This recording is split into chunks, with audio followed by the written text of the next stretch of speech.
예, 오늘의 시황 브리핑 시작하겠습니다. 오늘 삼성전자 실적이 예상치 상회했고 LG전자도 예상치 넘기면서 지수를 끌어올리는 그런 동력으로 작동을 했고요. 그리고 뭐 개별적인 재료들 나오면서 이제 밸류업 중에서 이제 금융주, 지주회사 이런 것들, 그다음에 대형 제약주들이 강세 보이면서 대형주들이 또 치고 올라갈 수 있는 상대적으로 더 강세를 보이는 그런 이유가 됐습니다. 그리고 외국인들이 코스피와 선물을 대규모 매수했는데 특정 종목의 매수가 좀 집중된 측면은 있죠. 근데 어쨌든 외국인들이 주도해서 지수 자체는 올렸다 이렇게 볼 수 있겠고, 그런데 수급이 워낙 뭐 대형주 쪽만 집중되고 중소형주 쪽은 외면받다 보니까 하락 종목 수가 증가해서 양시장 다 상승한 종목보다 하락한 종목이 훨씬 더 많은 그런 모습을 보인 게 특징이었습니다. 뭐 우선 뭐 삼성전자 실적 이야기를 안 할 수가 없는데 매출 74조 원, 영업이익이 10조 4천억 정도 나왔습니다. 그러니까 시장의 전망치가 8조 2천억, 3천억 정도였거든요. 저는 사실 제가 마음속으로 생각했던 거는 9조 원 정도였어요. 어제 이제 외국인들이 워낙 많이 사길래 이거 한 9조 원 언저리 나오나 보다. 저는 이제 그렇게 봤는데 이거를 상회했죠. 그러니까 매출이 한 72조 원 조금 더 되는 정도였고 영업이익은 8조 3천억, 많이 본 데가 8조 원대 후반 정도였거든요.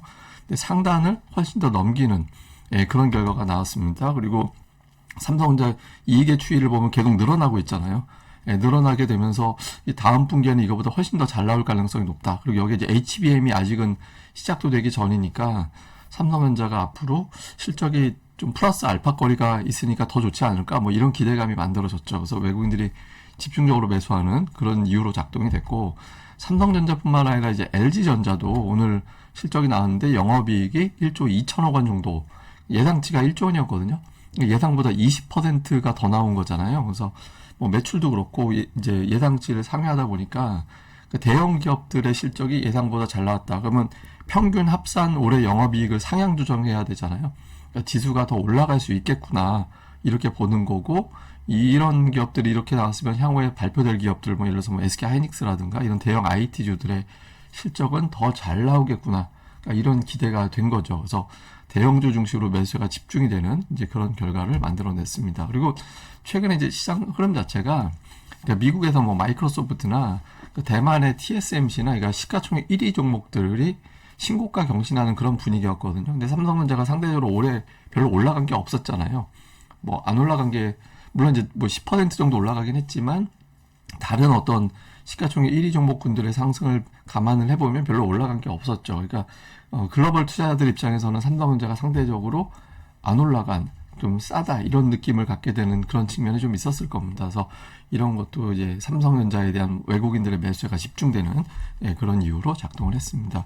그리고 이제 뉴스들 보면 뭐 외국계에서는 골드만삭스, 시티 이런 데서 삼성전자도 그렇고 하이닉스도 그렇고 더 올라간다. 그러니까 골드만삭스에서는 29만 원까지 목표 주가를 상향을 했고 시티는 무려 35만 원까지 높이는 그런 모습이 나왔거든요. 그러니까 초반에 삼성전자 강하고 하이닉스는 마이너스 나서 두 종목 간에 좀 엇갈리는, 하나 사고 하나 팔고 이런 분위기로 가나보다라고 했는데 중간 이후부터는 이제 하이닉스까지 집중적으로 또 매수가 유입되면서 둘 다 올라가는 그런 형태가 됐죠. 그 덕에 이제 2차전지 대형주들이 좀 빠지는 그런 모습이 나오게 됐고, 근데 어쨌든 삼성전자 이외에 하이닉스가 혹시라도 선호도에서 좀 밀리려나 이렇게 했었는데 이제 이것까지 올라가는 그런 결과가 나왔고, 그다음에 오늘 이제 밸류업 관련된 종목 중에서는 금융주가 좀 강했죠. 그러니까 KB금융 어제 뭐 시가총액 이제 순위 뒤집을 것 같다 이런 뉴스도 나왔고, 또 메리츠금융이 순위 50% 이상 주주 환원을 한다더라 뭐 이런 내용들이 나오면서 밸류업 관련된 종목군들 중에 또 일부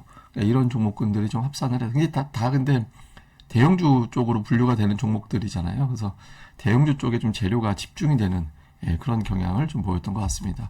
그리고 오늘 제약주 강했는데, 제약주는 저는 그 일라이릴리가 되게 강했는데 그거에 비해서 우리나라 제약주들이 반응이 없네 약간 그런 느낌이었거든요. 물론 이제 뭐 알테오젠을 비롯해서 몇몇 대형주들이 올라가긴 했지만 그거 이외에는 못 올라가고 있었잖아요. 근데 최근에 기관 외국인들 특히 코스닥 쪽에서 보면 매수 상단에 제약주들이 계속 들어가 있었거든요. 그래서 어쨌든 이런 어떤 흐름에 맞춰서 제약주들이 또 강세, 일부 종목들은 뭐 완전히 초강세를 보이면서 또 밀고 올라가는 그런 모습을 보였습니다. 개별적인 어떤 재료들이 다 있었는데 큰 흐름으로 보면 미국에서 일라이릴리 올라간 거에 비하면 우리나라 제약주들이 별로 올라간 게 없었거든요. 그래서 오늘 뭐 제약주도 역시 강세. 근데 이게 밸류업도 그렇고 제약도 그렇고 반도체 대형주도 그렇고 이게 다 대형주 쪽이라 여기서 강세를 보이면 이제 개인 투자자들도 아유 안 되겠다 해서 갖고 있던 종목 매도하고 저쪽으로 넘어가고 이런 구도가 나오면서 이제 하락 종목 수는 더 악화가 되는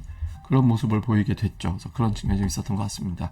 그리고 큰 흐름은 금리 인하에 대한 자신감이 좀 있는 것 같아요. 그러니까 미국의 어떤 PC 물가지표부터 시작을 해서 ADP 민간 고용, 그 다음에 이제 ISM, PC, 그러니까 저 제조업 지표, 뭐 서비스업 지표, PMI 이런 데이터들을 볼 때 미국 경기가 좀 둔화되고 있어서 전체적인 방향이 다 내려가는 쪽이잖아요. 그래서 금리 인하가 될 거고, 그러면 지금의 달러 강세는 약세로 돌아서게 될 거고, 그러면은 뭐 한국 주식 사면 될 것 같고, 그러면 외국인들 입장에서는 아무래도 대형주 쪽에 조금 더 집중하게 되니까, 그래서 오늘 만약에 고용 지표가 어떻게 나올지 모르겠습니다만 이제 고용 데이터까지 잘 나오고 요번 다음에 나오게 될 CPI까지 한 번 더 확인이 되면 금리 인하에 대한 기대치가 더 올라가면서 매수세가 더 들어올 것 같다. 뭐 이런 기대도 있었던 것 같습니다. 근데 반면에 이제 코스닥은 대형주 지수는 2% 넘게 올랐거든요. 오늘 뭐 대형주 되게 많이 올랐잖아요. 막 급등하는 종목들이 속출을 하고 대형주 쪽에서는 특히 제약주들이 되게 많이 올라갔죠. 그러면서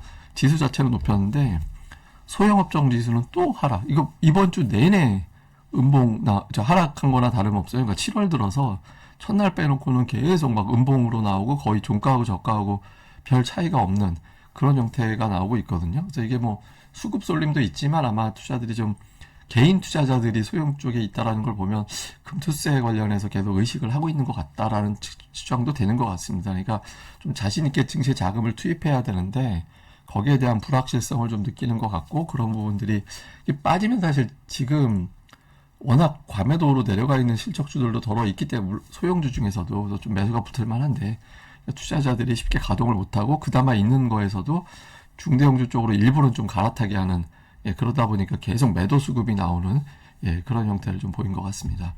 자, 수급에서는 뭐 외국인들 오늘 엄청나게 매수했습니다. 1조 3천억.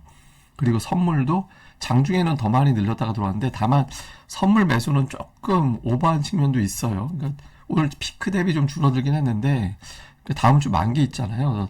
다음 주에 조금 이제 대형주 중에 일부는 조금 고전할 가능성도 있는 것 같습니다. 외국인들이 선물 매수 여력이 아주 많이 남았다라고 보긴 또 쉽진 않거든요. 그래서 다음 주에 대형주 일부는 좀 변동성이 커질 가능성이 있어 보이고요.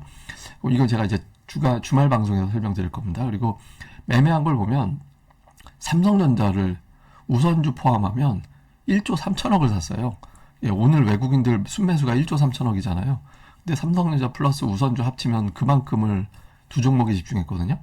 그 다음에 이제 삼성, 전기, 한미반도체, 한미반도체 매출 2조 원 오늘 뭐 그런 얘기 나오기도 했죠. 그 다음에 LG 전자도 들어가 있고, 그래서 이제 IT 기업들에 대한 매수가 좀 있었고, 그 다음에 유한양행이 또 오늘 또 강세 보이는 그런 모습을 보였고, 그 외에는 뭐 업종 내에서 이제 조금 이제 골라 사는 건데, 오늘 뭐 거의 뭐 IT 다 매수했다 이렇게 봐야 될 거고, 2차 전지 쪽의 종목을 약간 좀 매도하는 그런 형태를 좀 보인 게 특징이었고, 자동차도 오늘은 좀 매도였습니다. 그 다음에 기관 투자자들은 이거는 뭐 이제 이게 워낙 오늘 프로그램 매수 성향의 매수가 가동이 많이 돼서 시가총액 순위대로 좀 매수가 들어가서 대형주들은 웬만하면 매수에 잡히게 되는 날입니다. 그래서 오늘 뭐 기관들의 매수를 의미 있게 해석하기는 조금 쉽지는 않은 것 같고요. 코스닥에서는 제약바이오, 그러니까 지금 보시면 순매수까지가 대거 다 그 제약바이오 쪽에 좀 집중이 되는 그런 모습을 보였거든요. 그래서 오늘 전체적인 수급은 외국인들이 제약과 바이오 쪽에 집중을 했고, 그 아랫단에서는 뭐 엔터주 약간, 반도체주 약간 뭐 그 정도를 좀 담았습니다. 그다음에 기관 투자자들도 역시 그 제약 바이오 계열의 종목군들 그런 쪽에 좀 많이 담았고, 그 아랫단에서는 뭐 이렇게 반도체 쪽은 좀 매수 매도가 좀 엇갈리는 그런 모습을 보여서 오늘 양 주체가 다 제약 쪽에 조금 더 공을 들이는 그런 모습을 보인 게 특징이었습니다. 자, 이제 좀 정리를 해보면 미국의 고용지표 나옵니다. 비농업 일자리 예상치 19만, 실업률 4.0%, 그리고 임금 상승률 전년 대비 3.9% 정도 예상하고 있는데 이거보다 수치가 조금 더 부정적으로 보수적으로 나와서 금리가 떨어지게 되면은 금리 인하가 또 메인 이슈가 될 수 있거든요. 그래서 그런 프레임이 나오는지, 그다음에 이 결과와 함께 지금 미국의 국채 금리가 4.35 이상은 좀 부담이 커요. 그래서 4.3 밑으로까지 내려가 주는 결과가 나와줘야 되는데, 만약에 이제 여기서 금리가 4.4 위로 튀어 올라가게 되면 그러면 조금 특히 이제 안 그래도 어려운 코스닥 시장이 조금 더 고전할 가능성도 생기거든요. 그래서 좀 볼 필요가 있고, 그다음에 삼성전자가 이제 연고점 돌파하고 신고가 가고 뭐 이런 흐름이 나오는 흐름인데, 이제 만기 주간이거든요. 다음 주가. 그래서 만기 주간에서의 어떤 삼성전자가 갈 거죠. 근데 지금은 뭐 삼성전자 가도 다른 종목이 조금 덜 빠지고 이렇게 되는데, 다음 주는 만기가 있어서 삼성전자가 치고 나가면 다른 종목은 되게 빠지는 그런 엇갈림이 나올 수 있거든요. 그래서 다음 주 대형주 쪽에서는 조금 변동성이 나오는 그런 형태가 될 가능성이 있습니다. 그리고 코스닥 소형 업종 계속 약세 나오고 있거든요. 근데 제가 이제 아침인가요? 어제 종가인가 말씀드릴 때 코스닥은 지수 자체가 상승에 대한 확신이 없어서, 근데 850, 860 요 구간이 코스닥은 저항대거든요. 지수 자체가. 여기를 돌파를 하면, 그러면 이제 소형주 쪽으로도 기술적 반등 정도 타진하는 흐름이 나올 가능성이 있다. 그래서 근데 오늘 거기를 돌파를 못했어요. 그래서 이제 다음 주에 어떤 그 구간을 돌파하면서 그런 이제 흐름이 좀 나오게 될지. 그래서 다음 주에 코스닥 지수 850, 60 요 라인 돌파 여부 좀 집중적으로 체크를 해봐야 될 것 같습니다. 이게 자동으로 이게 넘어와 버렸네요. 사실은 제가 다른 걸로 하려고 했던 건데, 하여튼 그냥 이거 보죠. 하여튼 다른 걸로 보면은, 이거 원래 제가 이제 보여드리려고 했던 건 이건데, 아침에 보여드렸던 거잖아요. 그러니까 삼성전자가 다음 주 실적 발표하고 그 다음 주에는 원래 올라가는 성향이 강했다가 올해 들어서는 빠졌거든요. 근데 올해는 SK 하이닉스라는 이제 뭐 큰 대안주가 있어서 이제 그런 측면도 있는데, 근데 어쨌든 패턴상으로는 이제 다음 주에는 올라갈 가능성이 있어 보이긴 하는데, 근데 이제 저는 이거보다는 다음 주에 올라갈지 내려갈지는 이제 봐야 하는 거죠. 근데 이제 이거보다는 삼성전자의 어떤 기존의 패턴, 제가 이제 오늘 뭐 장중에 이것도 역시 텔레그램에서 보내드렸던 자료인데, 삼성전자는 상승 전환하면 그 다음에도 올라간다. 그래서 제가 뭐 올해 보합권 밑으로 내려갈 때도 요 삼성전자 패턴이 좀 있는데, 또 요 패턴을 한번 봐야 될 것 같다라고 설명을 드렸었잖아요. 일단은 그 결과대로 가고 있거든요. 그래서 2년 차에 두 자릿수 이상의 상승률을 보이는 거지 3년 차는 몰라요.